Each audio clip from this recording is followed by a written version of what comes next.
عزیز طلباء و طالبات السلام علیکم. میں پروفیسر سمیہ باغبان شعبہ اردو پنیہ شلوک اہلیہ دیوی ہولکر شلاپور یونیورسٹی سولاپور. آج ایم اے سال اول سیمسٹر 1 کے نئے نصاب کے مطابق پیپر نمبر 5 جس کا عنوان ہے اردو نظم کا مطالعہ سے آج آپ کی خدمت میں نذیر اکبر آبادی کی نظم آدمی نامہ کا خلاصہ لے کر حاضر ہوئی ہوں. نظم کا مرکزی خیال. نظم آدمی نامہ کا مرکزی خیال یہ ہے کہ آدمی کو اللہ نے اپنا نائب بنا کر دنیا میں بھیجا. جس طرح اللہ کی ذات میں کوئی برائی نہیں ہے اسی طرح انسان کی حقیقت میں بھی کوئی برائی نہیں ہے، لیکن دنیا میں اچھے کام کرنے والا بھی آدمی ہے اور برے کام کرنے والا آدمی ہی ہے. یہ نظم اس بات کا احساس دلاتی ہے کہ آدمی کو اپنی حقیقت سمجھنا چاہیے. دنیا میں جو کچھ بھی ہو رہا ہے وہ آدمی ہی کر رہا ہے. اس بات کو نذیر نے بڑی خوبصورتی کے ساتھ بیان کیا ہے. نظم آدمی نامہ نذیر اکبر آبادی کی شاہکار نظموں میں سے ایک ہے. یہ نظم 18 بندوں پر مشتمل ہے اور یہ مخمس کی حیت میں لکھی گئی ہے. نظم کا پہلا بند. نذیر اکبر آبادی کہتے ہیں دنیا میں حکومت کرنے والے بادشاہ آدمی ہی ہیں، یہ کوئی دوسری مخلوق نہیں، جبکہ غریب اور بھکاری بھی اسی طرح کے آدمی ہیں. امیر اور مجبور اور لاچار آدمی بھی آدمی ہیں. جن لوگوں کو اللہ نے سب چیزیں کھانے کو دی ہیں، نعمتیں عطا کی ہیں، وہ بھی آدمی ہیں. اور جو دانے دانے کو محتاج ہیں اور روٹی کے ٹکڑے مانگ رہا ہے وہ بھی آدمی ہے.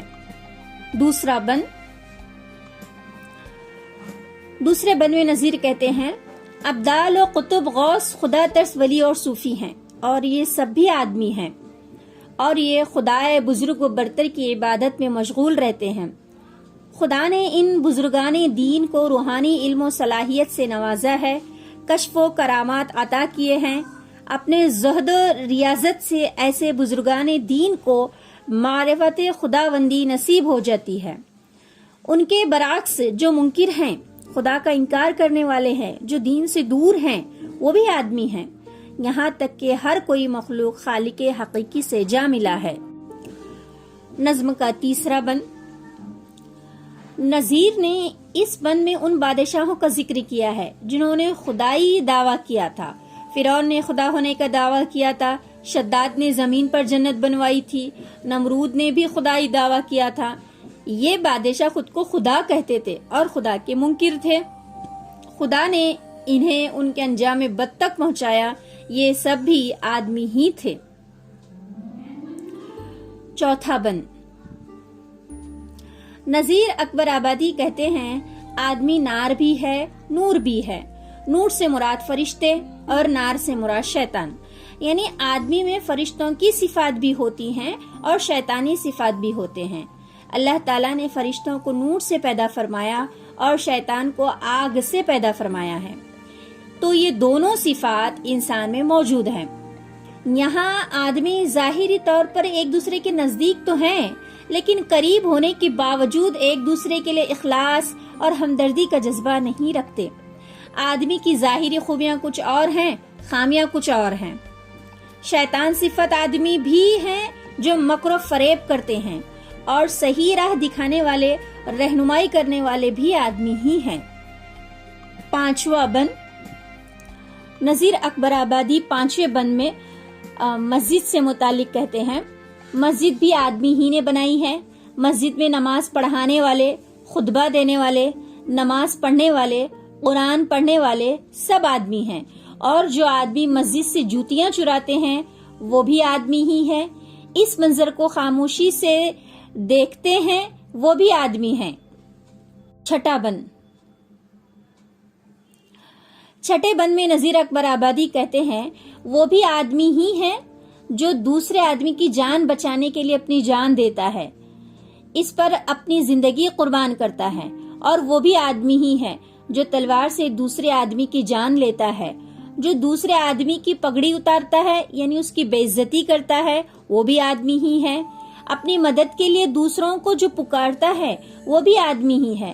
کمزور اور پریشان کی آواز سن کر اس کی مدد کے لیے دوڑنے والا ہمدرد بھی آدمی ہی ہوتا ہے۔ 7واں بند، سفر کرنے والا مسافر بھی آدمی ہے، اس کو لوٹنے والا، اس کا مال چرانے والا، اپنی ضرورت پوری کرنے کے لیے دوسرے آدمی کے گلے میں پھندا ڈال کر مارنے والا بھی آدمی ہی ہے، سچ بولنے اور جھوٹ بولنے والا بھی آدمی ہی ہوتا ہے۔ 8واں بند، شادی بیاہ کے متعلق نذیر کہتے ہیں شادی بھی آدمی کی ہوتی ہے اور بیاہ کرنے والا قاضی، وکیل اور گواہ بھی آدمی ہی ہوتے ہیں۔ شادی کی تقریب میں ڈھول تاشے بجانے والے، ناچنے والے بھی آدمی ہی ہوتے ہیں۔ 9واں بند، آدمی نقیب یعنی خبر کرنے والا ہوتا ہے، جو بار بار منادی کرتا ہے، لوگوں کو خبر دیتا ہے۔ پیادہ یعنی پیدل چلنے والے بھی آدمی ہی ہیں، اور سواری پر سوار کرنے والا بھی آدمی ہے۔ حقہ، سرائی، جوتیاں لے کر دوڑنے والا اور کندھے پر پالکی لے کر چلنے والا بھی آدمی ہی ہے، یعنی آدمی ہی آدمی کا خدمت گزار ہوتا ہے۔ 10ویں بند میں نذیر اکبر آبادی بازار کے حوالے سے آدمی کی حالت کو بیان کیا ہے۔ بازار میں دکانیں لگا کر بیٹھنے والے بھی آدمی ہوتے ہیں۔ بازار میں اپنا سامان بیچنے کے لیے آواز لگانے والا پریشان حال بھی آدمی ہے۔ بازار میں کسی کی دکاندار کے سامان پر گاہک ٹوٹ پڑے ہیں اور دکاندار پیسے وصول کرنے میں مصروف ہے۔ دوسری طرف اسی بازار میں کوئی آدمی سر پر خوانچہ اٹھایا اپنا سامان بیچنے کے لیے مارا پھر رہا ہے۔ اس نے اپنا سامان کس کس محنت سے بنایا ہے وہ خود ہی جانتا ہے۔ جو اس سامان کو خرید رہا ہے، جو بیچ رہا ہے، وہ بھی آدمی ہی ہے۔ 11واں بند، غصے میں گھور گھور کر لڑنے والے بھی آدمی ہی ہوتے ہیں، اور بڑے آدمیوں کو دیکھ کر بھاگنے والا بھی آدمی ہی ہوتا ہے۔ نوکر، چاکر، غلام، مزدور سبھی آدمی ہیں، یعنی دنیا میں ہر کام کرنے والا، اٹھانے والا، پھرنے والا سبھی آدمی ہی ہیں۔ 12واں بند، طبلے، منجیرے، دائرے، سارنگیاں بجانے والے، ہر طرح کے گانے والے، طوائفوں کو نچانے والے، خود کو ان کے سامنے ناچنے والے بھی آدمی ہی ہوتے ہیں، اور جو ناچ دیکھ رہا ہوتا ہے وہ بھی آدمی ہی ہوتا ہے۔ 13واں بند، اس بند میں آدمی کے کردار کے متعلق بیان کیا ہے۔ اس دنیا میں کچھ ایسے آدمی ہیں جو اپنے کردار کی خوبی کی وجہ سے لعل و جوہر یعنی قیمتی پتھروں کی طرح بہت اہم ہیں، لیکن یہاں کچھ ایسے بھی لوگ ہیں جن کی بد کرداری کی وجہ سے ان کی اہمیت مٹی سے بھی گئی گزری ہے۔ اس دنیا میں ایسے بھی لوگ ہیں جو توے کی سیاہی سے زیادہ کالے ہیں، اور کچھ ایسے لوگ بھی ہیں جو چاند کا ٹکڑا لگتے ہیں، یعنی بہت خوبصورت ہیں، اور وہ بھی ہیں جو بہت بدصورت اور بدشکل نظر آتے ہیں، لیکن یہ سب آدمی ہی ہیں۔ 14واں بند، کچھ آدمی ایسے ہیں جن کے پاس دولت کی کوئی انتہا نہیں ہے، انہیں ہر طرح کی آسائش اور نعمت میسر ہے، روپیہ، پیسہ، سونا، الغرض مشرق و مغرب کی تمام آسائشیں ان کے پاس موجود ہیں، اور یہ امیر لوگ کم خواب تاش شال میں غرق ہیں۔ 15واں باب، کچھ ایسے آدمی ہیں جن کے پاس نئے پلنگ ہیں اور وہ تازہ پھولوں سے سجے ہوئے ہیں، ہر طرح کی عیش و عشرت، عشق و عاشقی کے رنگ میں ڈوبے ہوئے ہیں، اور ایک طرف غریب مفلس آدمی جو خاک میں پڑا ہوا ہے، یہ سب بھی آدمی ہی ہیں۔ 16واں بند، شاعر اس بند میں حیرانگی کا اظہار کر رہا ہے۔ وہ کہہ رہا ہے کہ دنیا میں آدمیوں کے الگ الگ روپ دیکھ کر میں حیران ہوں، کیونکہ جب سب آدمی ہے تو ان کے روپ الگ کیوں ہیں؟ شاعر یہ نہیں سمجھ پا رہا ہے کہ یہ کیسا تماشا ہے، کیونکہ چوری کرنے والا بھی آدمی ہے، اس کو پکڑنے والا بھی آدمی ہے، لوگوں سے مال چھیننے والا بھی آدمی ہے، اور وہ بھی آدمی ہے جو فولاد کی طرح مضبوط ہے۔ 17واں بند، نذیر نے اس بند میں انسان کی زندگی کا آخری مرحلہ یعنی موت کا منظر بھی بیان کیا ہے۔ مرنے والا بھی آدمی ہی ہوتا ہے، اور کفن تیار کرنے والا، نہلانے والا، کاندھوں پر اٹھا کر لے جانے والا، مرنے والے کے حق میں کلمہ پڑھنے والے، زار و قطار رونے والے، سب کے سب آدمی ہیں، اور جو مر گیا ہے وہ بھی آدمی ہی ہے۔ 18واں بند، یہ نظیر کی نظم کا آخری بند ہے، نظم آدمی نامہ کا آخری بند ہے۔ نظیر نے اس بند میں اپنے آپ سے مخاطب ہو کر کہتے ہیں، آدمی اپنی مختلف سماجی حیثیتوں اور عہدوں کے بعد بھی آدمی ہی ہوتا ہے۔ شریف، کمینے، بادشاہ، وزیر، عزت والے، حقیر، سب آدمی ہیں۔ اس دنیا میں جو پیر روحانی رہنمائی کرنے والے ہوتے ہیں اور جو روحانی علم حاصل کرنے والے مرید ہیں، دونوں آدمی ہیں۔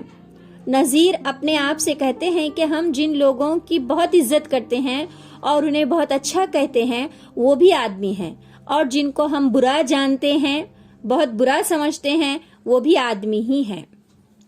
اختتام، شاعر کہتا ہے کہ انسان میں اتنا بڑا فرق کیوں ہے؟ یہ کیسا تماشا ہے؟ نظم کا لب لباب یہ ہے کہ جب سب آدمی ہیں تو ان کے درمیان تفرقہ کیوں ہے؟ ایک دوسرے کے دشمن کیوں ہیں؟ سب کو مل جل کر رہنا چاہیے، اور جو جیسا ہے وہ بھی کام کر رہا ہے اور اسے آزاد رہ کر، اپنے میں مست رہ کر کام کرنا چاہیے۔ یہی اس نظم میں ایک خاموش پیغام چھپا ہوا ہے۔ یہ تھی نذیر اکبر آبادی کی نظم آدمی نامہ۔ انشاءاللہ اگلے ویڈیو میں کسی اور موضوع کو لے کر آپ کی خدمت میں پھر حاضر ہو جاؤں گی۔ تب تک کے لیے اللہ حافظ، فی امان اللہ۔